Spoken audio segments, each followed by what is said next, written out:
محسن نقوی نے کیا خوب ہی کہا ہے، جس کو طوفان سے الجھنے کی عادت ہو محسن، ایسی کشتی کو سمندر بھی دعا دیتے ہیں۔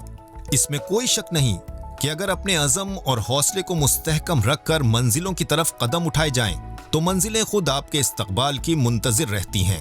سچی لگن اور محنت انسان کو اس کے من چاہے مقام تک لے ہی جاتی ہے۔ گامزن کی آج کی کہانی بھی ایک ایسی پرعزم، بلند حوصلہ اور پختہ ارادہ رکھنے والی خاتون پر مرکوز ہے، جنہوں نے زندگی کے ہر میدان میں بازی جیتی ہے، پھر چاہے وہ تعلیم ہو، سیاست ہو، میڈیا ہو یا گھریلو زندگی۔ فولادی ارادوں کی مالک ہماری آج کی شخصیت ہیں محترمہ خوشبخت شجاعت صاحبہ۔ تو چلیے جانتے ہیں ان کی زندگی کا سفر کیسا رہا۔ میرا نام خوشبخت شجاعت ہے۔ پہلے مجھے خوشبخت عالیہ کہا کرتے تھے، جو میرا بچپن سے نام تھا۔ میری دادی نے میرا نام خوشبخت رکھا تھا اور میری نانی نے میرا نام عالیہ رکھا تھا۔ میں بھوپال شہر میں پیدا ہوئی انڈیا میں، اور جسٹ آفٹر دس جو 2 لخت ہوا بر صغیر، اس کے بعد ہم یہاں آئے اپنے والدین کے ساتھ۔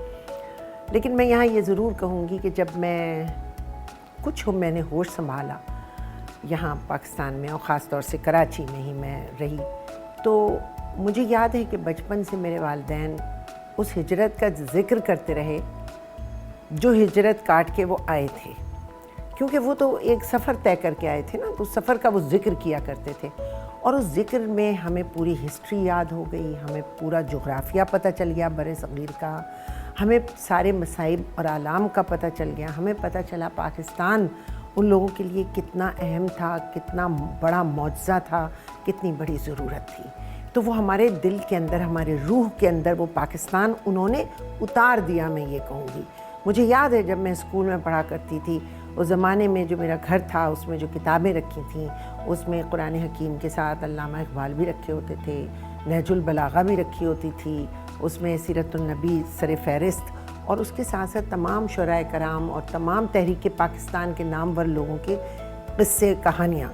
تو میں یہاں یہ ضرور پہلے کہنا چاہوں گی کہ میرے اندر، میری روح میں پاکستان اتارا ہے میرے والدین نے، اور انہوں نے اپنا لمحہ لمحہ ہمیں بتایا کہ ہم کس طرح پاکستان آئے، کیونکہ والد جو تھے وہ علی گڑھ یونیورسٹی میں پڑھتے تھے، اور اس زمانے میں تحریک پاکستان میں انہوں نے حصہ لیا تھا، تو انہیں اس بات کا بڑا فخر تھا۔ اس وقت وہ جیل بھی گئے تھے، تو اس تحریک کے ذریعے جیل جانا بھی ان کے لیے بہت بڑا فخر تھا۔ تو یہ تو میرا بچپن تھا، یعنی تحریک پاکستان کے قصے سنتے سنتے اور پاکستان سے محبت کرتے کرتے ہی مجھے لگتا ہے کہ ہم اتنے بڑے ہو گئے کہ اسکول چلے گئے اور پھر کالج چلے گئے۔ وہاں کالج اور اسکول کی لائف میں بھی ہمارا بہت تعلیمی دور رہا، کیونکہ والد علی گیرین تھے اور ہم 5 بہن بھائی تھے، تو ہمارے بچپن میں وہ بڑے پروگریسو تھے میرے والد، اور بڑے لبرل تھے۔ انہوں نے کبھی لڑکیوں اور لڑکوں میں کوئی تخصیص نہیں کی کہ بیٹا پڑھے گا تو بیٹی نہیں پڑھے گی، بس وہ یہ کہتے تھے کہیں بھی کوئی حد کراس مت کرنا، اور حدیں بغیر بتائے انہوں نے بنا دی تھیں، ہمارے اندر وہ بھی اتر گئی تھیں کہ ہم کہاں تک جا سکتے، اس سے آگے کا ہمارے پر جل جائیں گے، ہمیں نہیں جانا ہے۔ یہ ایک تربیت کا اثر تھا۔ خوشبخت شجاعت انڈیا کے شہر بھوپال میں پیدا ہوئیں اور تقسیم پاکستان کے بعد اپنے خاندان کے ساتھ کراچی میں مقیم ہو گئیں۔ ان کا تعلق ایک تعلیم یافتہ خاندان سے ہے۔ بچپن سے ان کی تعلیم و تربیت کا سلسلہ بتوسط والدین جاری تھا، اور یہ بذات خود بھی پڑھنے کا خاصا شغف رکھتی تھیں۔ زمانہ کم عمری سے ہی کتابی انسیت تھی۔ والد صاحب علی گڑھ یونیورسٹی کے طالب علم تھے اور تحریک پاکستان کا حصہ تھے۔ پاکستان سے محبت ان کو والدین سے وراثت میں ملی، اور عمر کے ساتھ ساتھ پروان چڑھتی گئی۔ آپ نے جامعہ کراچی سے اعلیٰ تعلیم حاصل کی، اور آپ کے والد نے کبھی بیٹا یا بیٹی میں کوئی تضاد نہیں رکھا، اور تعلیم و تربیت میں کبھی کوئی کمی نہیں رکھی۔ جامعہ کراچی نے میری بہت زبردست قسم کی تربیت کی، اور دوران میری تعلیم کے جب میں ماسٹرز کر رہی تھی، اور میں ماس کمیونیکیشن میں ہی ماسٹرز کر رہی تھی، تو اس زمانے میں ہی مجھے میڈیا پہ آنے کا اتفاق ہوا، اور وہ میری یونیورسٹی کے وائس چانسلر نے مجھے ایک پروگرام میں بھیجا۔ وہ نظام الدین کر رہے تھے وہ پروگرام، اور محی الدین صاحب کو دیکھ کر میں نے ان کے پروگرام میں جا کر بہت سیکھا، اور جس دن محی الدین صاحب کا پروگرام ختم ہوا اس کے اگلے ہفتے سے میرا پروگرام لانچ ہو گیا تھا۔ اسلم اظہر صاحب نے مجھے کہا کہ آپ کریں پروگرام، تو وہ نوجوانوں کا پروگرام تھا فروزاں۔ بس پھر تو چل سو چل والی بات تھی۔ میں نے تقریباً 35